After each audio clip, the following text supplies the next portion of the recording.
spiritually vibrant, radically inclusive Jewish community, not dissimilar from what Rabbi Michelle was just describing as far as Kol Tzedek. We're a pluralistic collective and committed to a process of deep listening to develop shared values that we can articulate and see embedded in the everyday practices and structures of our community, including and especially our kids' education program. Kollel, the program, launched in the fall of 2021 as a pilot with 34 students from the age of 5 to 11, and this year we grew to 45 students. Kollel emphasizes living the rhythms of Jewish life, connecting to the greater NSP community, and taking action for justice by linking Jewish principles to applied experiences. Our classes meet outside of a classroom and in other community locations. Also, like Kol Tzedek, we don't have a building. And we also don't have a regular school that we share space with. So here we are at Washington, D.C.'s Rock Creek Park having class. Caregivers are frequently and directly involved with Kollel as participants and as leaders and as volunteers. And many sessions, including the one I'm going to talk about today, are geared directly at educating the entire family unit with the aim of supporting home-based practice and learning. So in partnership with the families who founded Kollel, I developed a list of 6 areas of content, which are guided by the goals and understandings that are listed on your screen. And I'm not going to read them out loud right now. You're welcome to check them out in more depth on our program website, but I'd like to focus on 3 of them to frame what I was thinking about for this project. So when we talk about Jewish art, culture, and song, we're trying to get the kids to think about the ways that Jewish culture is alive and the ways that we draw from the past to create contemporary culture. When we talk about ritual, we want the children to understand that Judaism is dynamic and that we are the ones activating our traditions and expressing our Jewish identities in our own unique ways. And when we talk about Jewish history and world culture, we want the kids to understand that Judaism evolves, that it changes through time and space, and that there are many ways to be Jewish. And we also want them to understand that history informs our Jewish life today. So thinking about these goals, I also wanted to map Jewish content learning and arts and culture and ritual learning onto anti-racist learning standards. And this is something that I think a lot of people are thinking about across the Jewish education world. So I'm talking about a very specific way that I was thinking about it, but I wanted to know, how do we integrate Jewish history and world culture into anti-racist education frameworks? And also, can we do so in a way that is hands-on and creative and largely student-led? And to me, this seemed like a pretty big challenge, especially in the context of a K-6 supplementary program. It's a wide range of ages. We only have the kids for about an hour and a half to 2 hours every week. But I thought that an arts-based curriculum could address these questions. So for this project, I drew on Not Free to Desist's anti-racist educational initiatives, which are outlined in part 4 of their letter. You can see the whole Not Free to Desist letter at notfreetodesist.org. But they specifically listed educational initiatives that they thought communities should undertake. So that includes appreciation for the inherent multiracial identity of the Jewish community and the inclusion of history of Jews of color's communities around the world.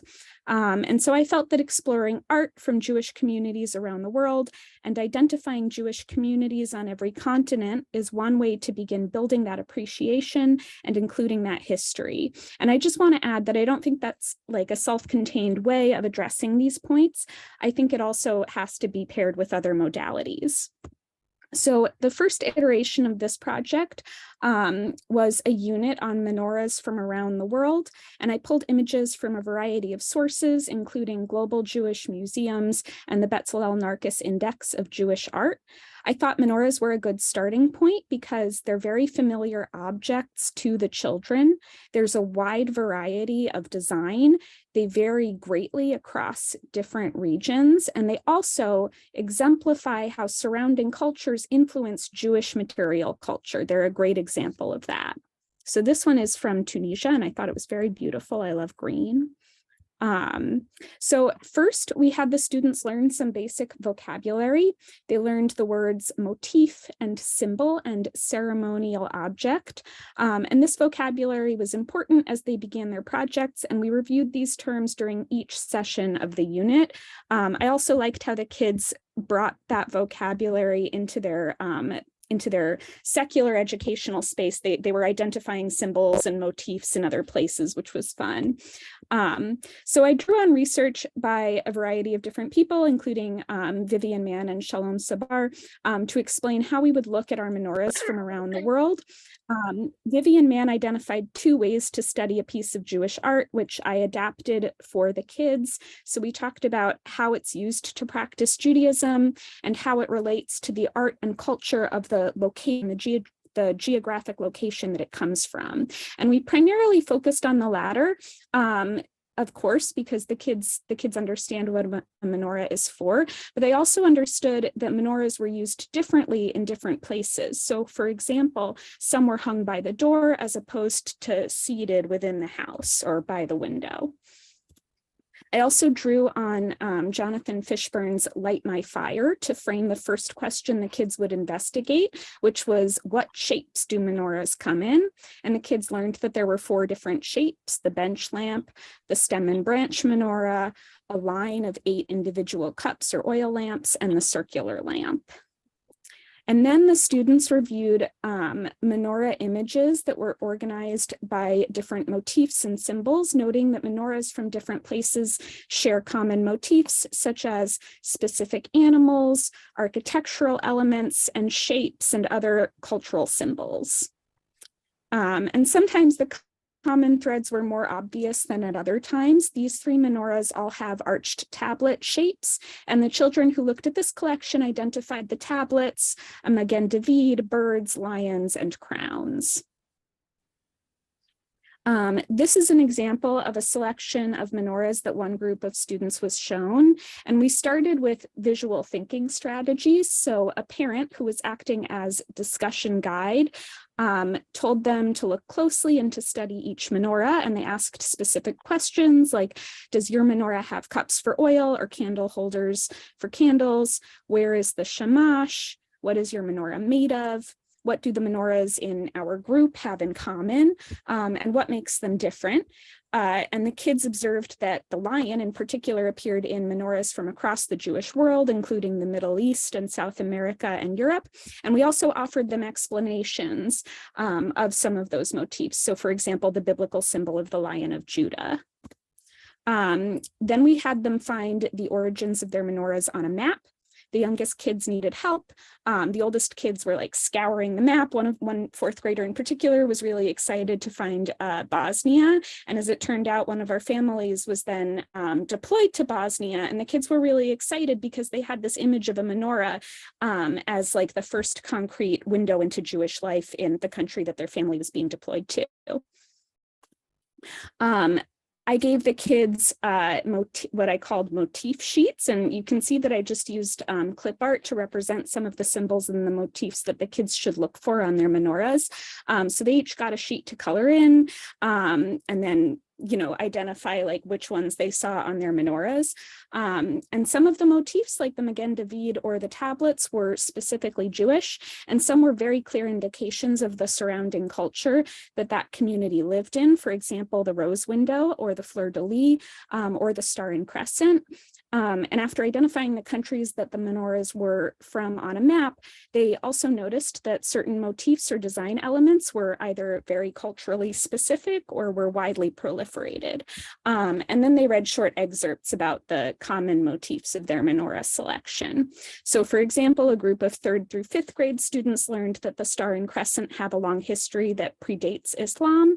And we saw examples of menorahs with a star and crescent from Algeria, from India and Pakistan, and from Turkey.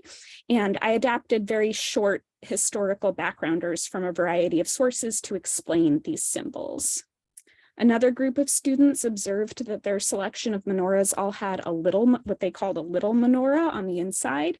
And they learned about the history of this symbol and why the 7-branched menorahs were represented on 9-candle bench menorahs. The students learned that different regions developed different conventions for their menorahs. So for example, in some regions, people did not place the candles on the same level or in a line. And menorahs from communities that originate in Afghanistan often use separate oil cups that can be moved around. And most of the menorahs from Yemen are made of stone as opposed to metal or clay. And pictured here, a 4th grader and a 5th grader chose to present to the community on 2 menorahs from Yemen. And they wrote, both of these menorahs are made of limestone and they were crafted at the same time, the 1800s. And although Menorah 2 has more motifs than Menorah 1, they are from the same place. So they were looking very closely. They saw how different menorahs from how very different menorahs from the same region can be.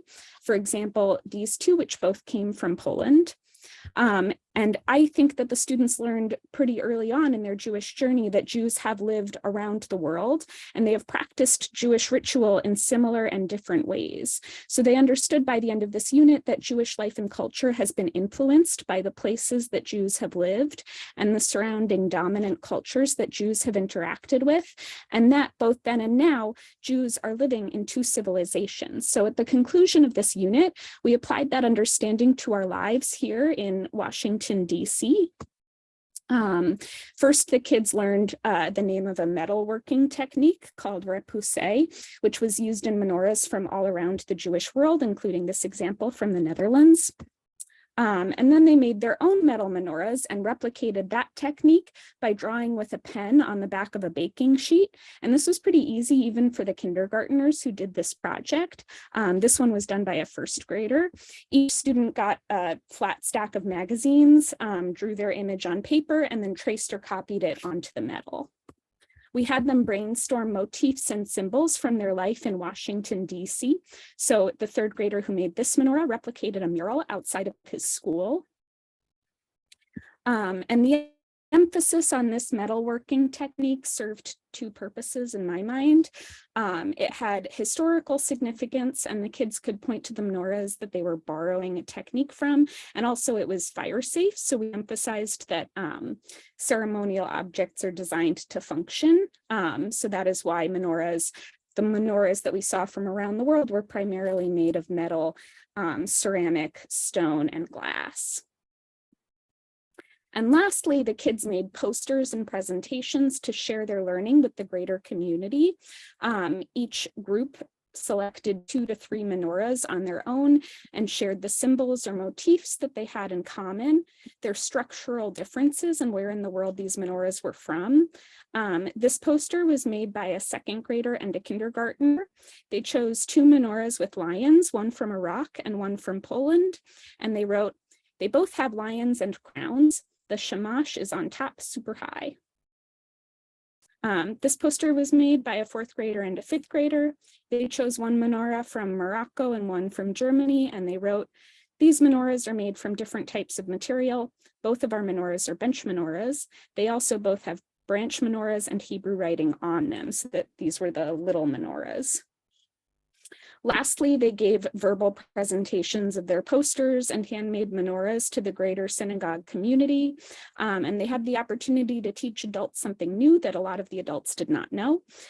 For many of our students, presenting is the absolute best part. They love it when everyone is listening to them and focusing on them. And they also love to be the teacher. They like to ask, does anyone have any questions?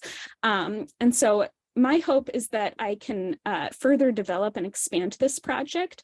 And I would consider menorahs from around the world, this unit, to be kind of a first run. And I think there are a lot of interesting places that we could take it, like to music, to other visual arts, and all kinds of things. I also think these lessons are fairly easy to replicate.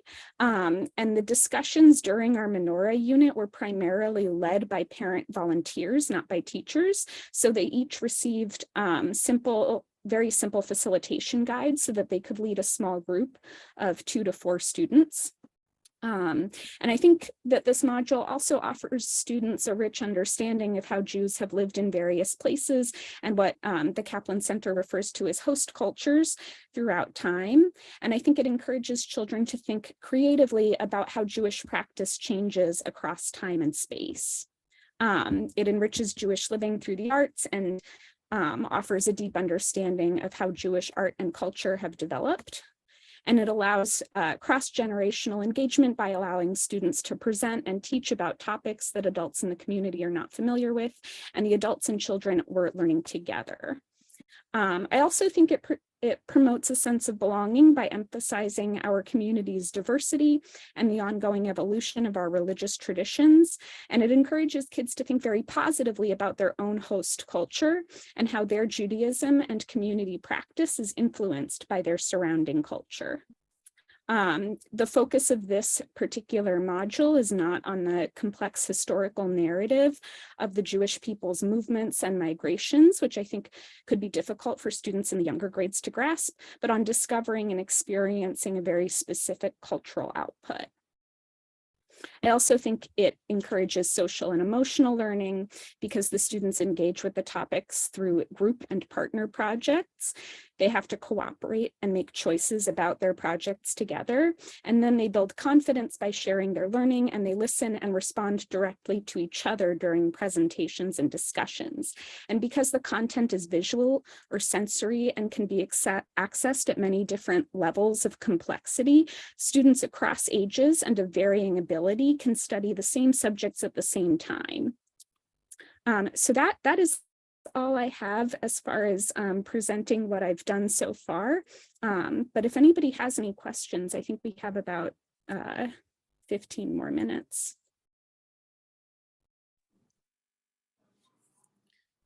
Hi, can I just jump in?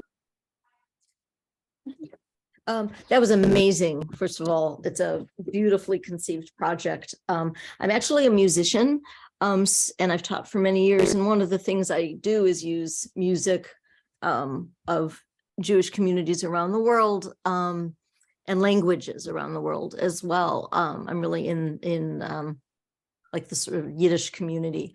You touched on it at the very end. I always sort of run into my own roadblock a little bit of how much, if you're teaching about Jews in Morocco or Ethiopia, and you're talking about music and you're talking about arts and cultural output, how you sort of balance all of the output with where they live now and what happened to them and how they were treated. And are there moments where you work on that, or how do you address that issue? Yeah. So I tend to think that, like, when I look at pre-existing curricula on those things, those histories are usually aimed at older students, at rising B mitzvah students and above. And if my primary goal is to introduce K through 6th grade students, and last year it was actually just K through 5th grade students, to the idea that Jews have lived around the world, our goal is not to get into that complex narrative. And I think that there are stories about migration and stories about people who lived in other places that we can bring in. But when it comes to talking about trauma and migration and all of those things, I think it's not the time to introduce those topics with most elementary school kids. I think that even with 5th and 6th graders, we're still primarily focusing on developing a positive relationship with Judaism, and with the understanding that our families come from many places. I also think that a lot of the kids haven't even had that conversation yet with their parents. We did a brief unit towards the end of the year about where our own families live, and where some of our families have come from. And a lot of the kids have no idea. Their parents have not had the conversation yet about their own family's origins, and why they are now living in Washington, D.C. Can I ask how long it took you to do the unit from beginning, like how many hours or how many days did you do this over the course of?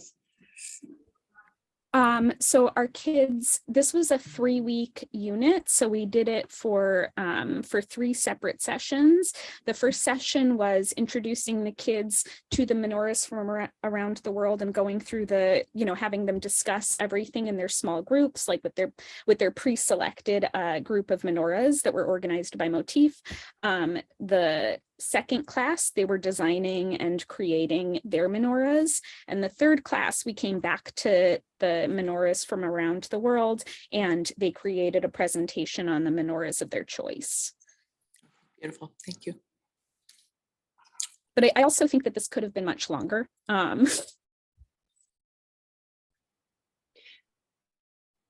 sorry to jump in. You may have discussed this beforehand. I came a little late. Do you have this project that you could share with us, like an outline? I mean, it's amazing. And I'm glad I jumped into this. Yeah. Class. I caught the tail end, but it just seemed amazing and wonderful. Yeah, so I keep very organized Google Drive folders. So I have all of the menorah images that I used, most of which I don't have copyright permission to publish on a website. But I have those folders. We're definitely allowed to use them in a classroom. They're all from museums and the Bezalel Narcus Index. But I have those folders with the menorah images that I chose. I have the facilitation guides that are ready to be printed as a 1-page, and I also have the clip art motif sheets that I used with my students. I also have lesson plans that are in that folder. That's what. Do you have a link, or can we email you? Or that's wonderful. Thank you. Yeah, you can email me. I can put my email in the chat.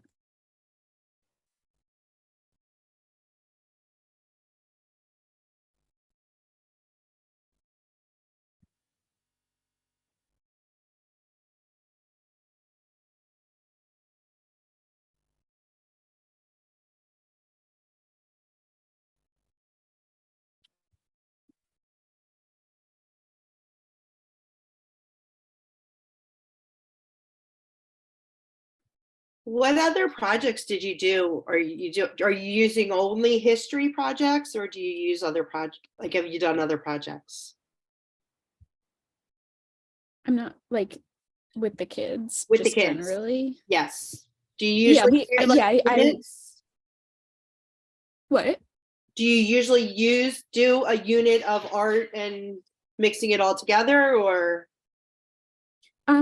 I've organized the whole curriculum into units, but it's not all as cohesive as that unit was, where the kids understand they're in a unit. Like right now we're doing a unit on Midrash about Noah, but I don't know that the kids are aware that they're in the middle of that unit. They know that I've repeated certain words and that we're on a theme.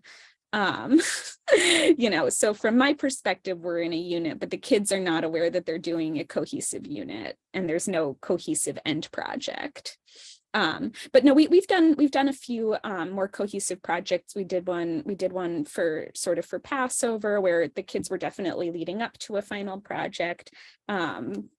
Yeah, and it's difficult too in general with supplementary programs, because kids are absent all the time for soccer and what have you, and now especially with COVID, it's pretty difficult. But I was pretty conscious of that when I was designing this particular unit, so that's why, as I said early on, we repeated the terms that I wanted the kids to know at every single point in the unit. Like every single week we did a menorah is a ceremonial object. We're looking at motifs and symbols, which I think is also important, even if kids weren't absent, because you want them to retain the vocabulary. And do you do this with the whole school, all the grades, all the time? Like, so this project was for K to 5th grade. Yeah, so the program launched last fall, and I was running the entire program with one teaching assistant, but we had the kids in 2 separate groups that met at 2 separate times. So K through 5th grade did this project. The kindergarten through 2nd grade class did it slightly differently than the 3rd through 5th grade class. And I also divided the materials a little bit by age. I wanted the older kids to really engage with some of the more complicated motifs, with more complicated histories and prior associations. And with the younger kids, I wanted them to see, like, here's a menorah from Iraq next to a menorah from Poland, and they're stoked about the lion. Gotcha. Thanks.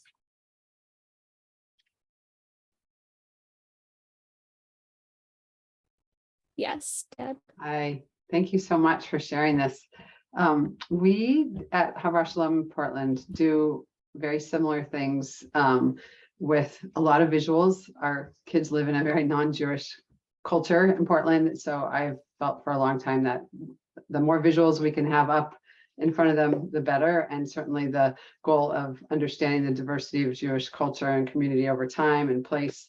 And one of the things I find is kids don't know geography. So to me, it's really interesting that, you know, Yemen and have the context, this Chanukiah from Yemen and from Poland have similar motifs, but for the kids, it's not as exciting or as much of a discovery. So I guess I'm just wondering sort of like how you help them see that, given the lack of geography. Or I think it's interesting because in a way it almost shouldn't be an exciting discovery. It's like, of course that, like, there are Jews in these different places. We had a big map that the kids were referring to, and the kindergartners, I don't think, know the different continents, but they are very excited to put their little, like, sticky on the map and to find the country. And they also know where we live. They can find North America on the map.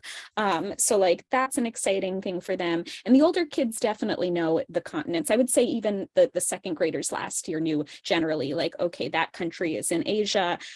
This country is in North Africa. They can identify that. So yeah, I think though that it almost shouldn't be an exciting discovery, and that having them just know that as early as possible is the goal.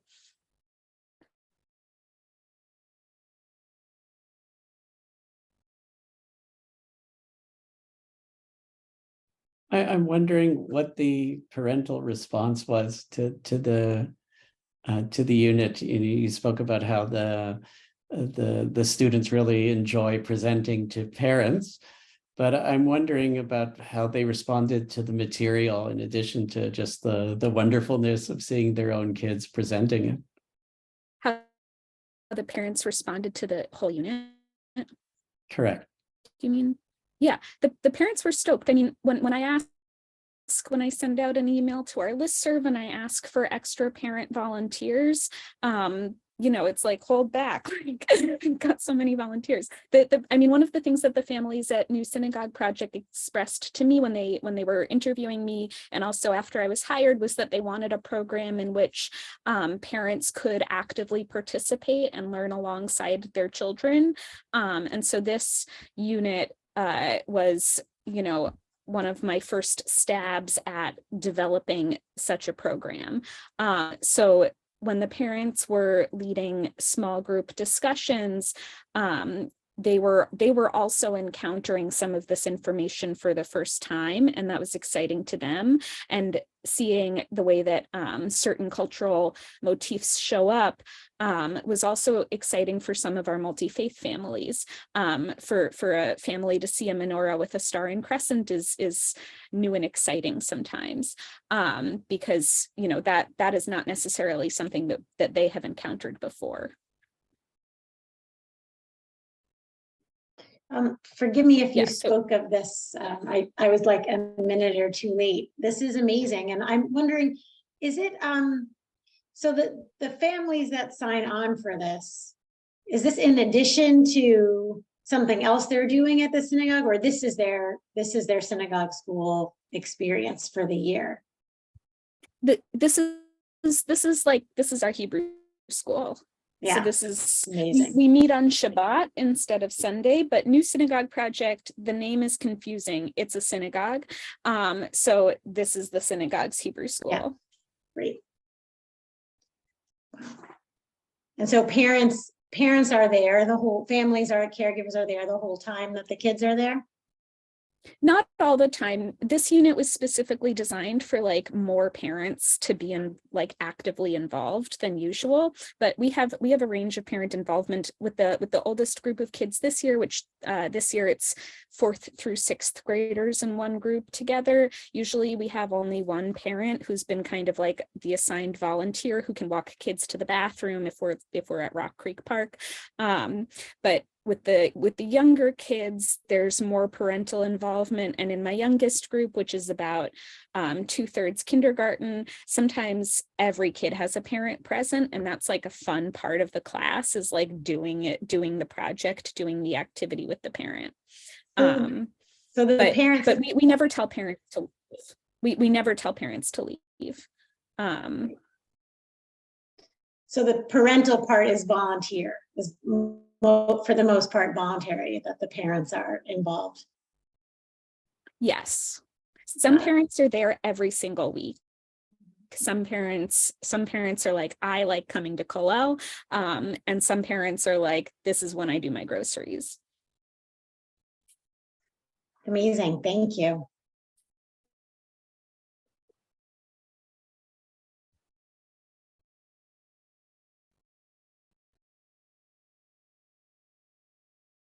Cool.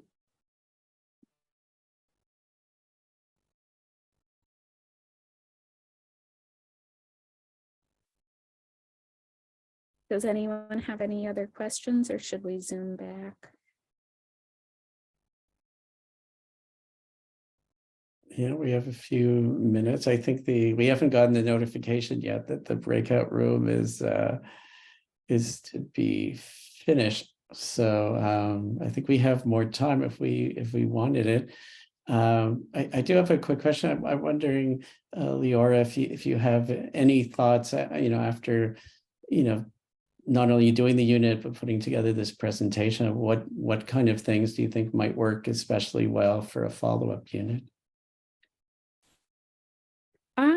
I mean, the kids really loved the visual aspect, and one thing that I've lately, as a nerd, been interested in is textiles.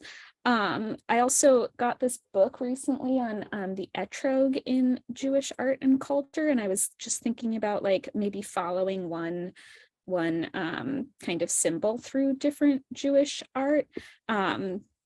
I think a unit with music is going to take a lot more preparation on my part, because music isn't my area of expertise. But yeah, I've been collecting information for like a few different things that I might want to try this year. I don't have a very concrete answer. Have you ever done, oh, sorry.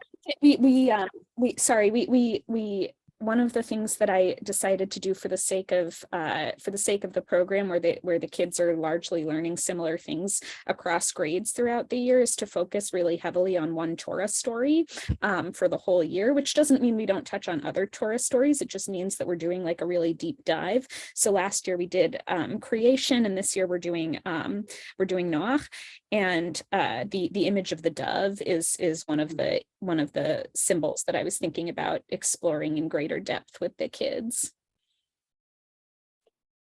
One of the beautiful things about this project in my mind is just the take home of a Chanukiah, right? That they can they can use, they can bring into their family practice, and kind of grow their family practice, and that sense of making the thing that you use to be Jewish, I think is just huge in a consumer culture like we have.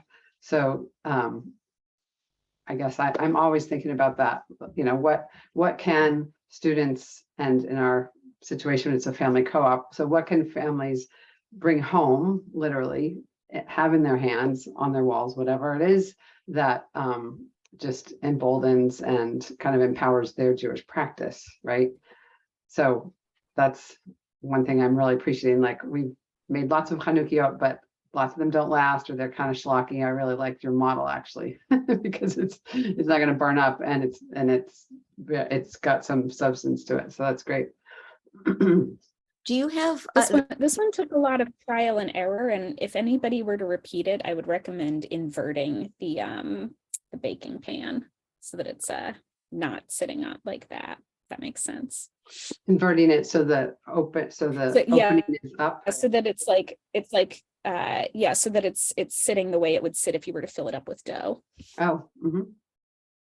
do you have some instructions about that particular, it's just a brilliant use of, I think I do have instructions for it, but it was also very simple and I can write out the instructions. Yeah, it was a great model. It was basically the kids put half, I cut all the baking sheets in half. They put their half on a stack of magazines and then draw with a pen onto it. amazing. It's such a great idea. Have you done anything with tiles, like synagogue tiles from the Mosaics. Roman era? Oh, 'Cause that's just, not yet. I have some like long-term visioning maps for like the progression of our yearly themes, and some of the synagogue architecture was something I was thinking about for when we're doing a longer unit on Yaakov. I had it sort of vaguely mapped out. yeah, and all the like the horoscope things and symbols. Like, I mean, it's just, you just, as a sort of modern American Jew, you don't realize that we have that in our tradition as well. It's amazing. Yeah, and- I mean, even just the idea that we have such an image-focused tradition, I think is Yeah. a surprising thing to some people. We've used those tiles, the mosaics from Yeah. for a synagogue unit, you know, with like, what is a synagogue? Yeah, Right. a lot of those. What is a images. synagogue to a community that has no building also is an interesting question for our community. Mhm. I don't think that the kids would understand if you explained to them what a bima was, because they've never seen anything of the sort. Mm.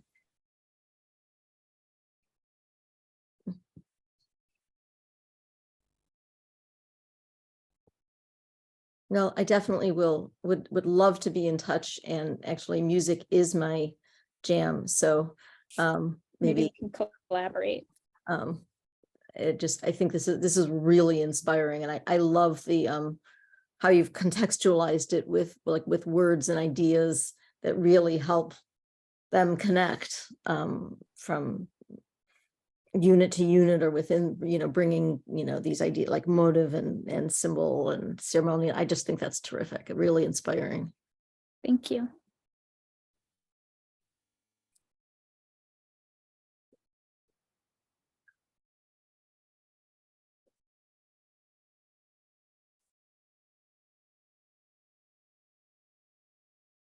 Also, if anybody wants to know more about generally what we do at NSP and at Kollel, the New Synagogue Project website, which is just newsynagogueproject.org.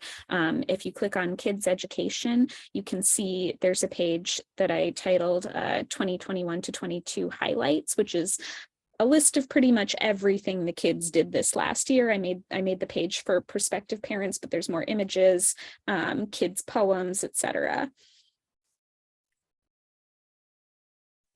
And many more images of this menorah unit.